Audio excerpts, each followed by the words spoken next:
বন্ধুসকল এডুকেটেড কোপ চেনেললৈ স্বাগতম। আজি আকৌ আমি এটা টেট প্ৰাৰ্থীসকলৰ কাৰণে এটা বেয়া খবৰে বুলি ক'ব লাগিব। বেয়া খবৰ লৈ আনিছোঁ যিবিলাক টেট প্ৰাৰ্থী আছে যে আমি আপকামিং আহি থকা LP স্কুলৰ টিচাৰৰ বাবে আমি যিবিলাকে মানে আবেদন কৰিবলৈ ৰখি আছে বা আবেদন কৰিব বিচাৰি আছিলে তেওঁলোকৰ কাৰণে এটা খুবেই বেয়া খবৰ যে যিবিলাক কেণ্ডিডেটে NIOSৰ পৰা 18 মহীয়া DLEDৰ কোৰ্চ যিবিলাক কেণ্ডিডেট কৰিছিলে সেইবিলাক কেণ্ডিডেটে প্ৰাথমিক শিক্ষক পদৰ কাৰণে উপযুক্ত নহ'ব বা তেওঁলোকে কোন ধৰণৰ আপকামিং আহি থকা LP স্কুলৰ টিচাৰৰ পোষ্টৰ কাৰণে আবেদন কৰিব নোৱাৰিব। এইটো এটা বহুতো বেয়া খবৰ ওলাই আহিছে। DWE তৰফৰ পৰা ইয়াত উল্লেখ কৰা হৈছে যে সুপ্ৰিম কোৰ্টৰ সুপ্ৰিম কোৰ্ট অৰ্ডাৰৰ মতে যিবিলাক কেণ্ডিডেটে মানে 18 মন্থৰ ডিপ্লোমা ইন এলিমেণ্টাৰী এডুকেশ্যন মানে DLEDৰ কোৰ্চ কৰিছিলে ক'ৰ পৰা NIOS মানে নেশ্যনেল ইনষ্টিটিউট অফ অপেন স্কুলিঙৰ পৰা যিবিলাক কেণ্ডিডেটে মানে DLEDৰ কোৰ্চ কৰিছিলে সেইবিলাক কেণ্ডিডেট কোন ধৰণৰ ফ্ৰেছ ৰিক্ৰুটমেণ্টৰ কাৰণে মানে এলিজিবল নহ'ব, মানে ফ্ৰেছ ৰিক্ৰুটমেণ্ট ফৰ দ্য টিচাৰৰ পোষ্টৰ কাৰণে কোন ধৰণৰ মানে তেওঁলোকে এলিজিবল নহ'ব।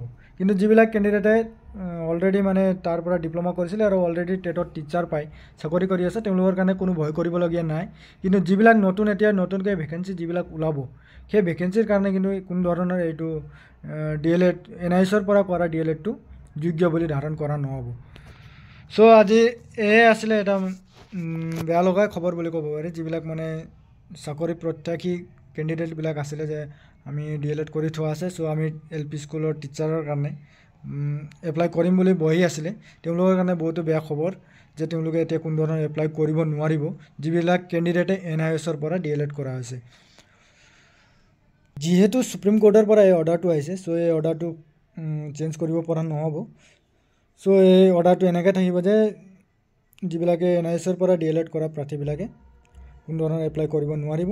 তেওঁলোকে বেলেগ জবৰ কাৰণে এপ্লাই কৰিব পাৰিব, কিন্তু তাত যদি ডিপ্ল'মা কোৰ্চ যদি বিচাৰে DLED বিচৰা যিবিলাক পোষ্ট থাকে সেইবিলাক পোষ্টৰ কাৰণে তেওঁলোকে এপ্লাই কৰিব নোৱাৰে, কিয়নো NIOSৰ পৰা কৰা DLEDৰ কোনো ধৰণৰ ভেলিড নাথাকে এতিয়াৰে পৰা। কিন্তু আগত যিবিলাকে চাকৰি পাই থৈছে তেওঁলোকৰ কাৰণে কোনো প্ৰব্লেম নহ'ব, ভয় কৰিব নালাগে তাৰ কাৰণে।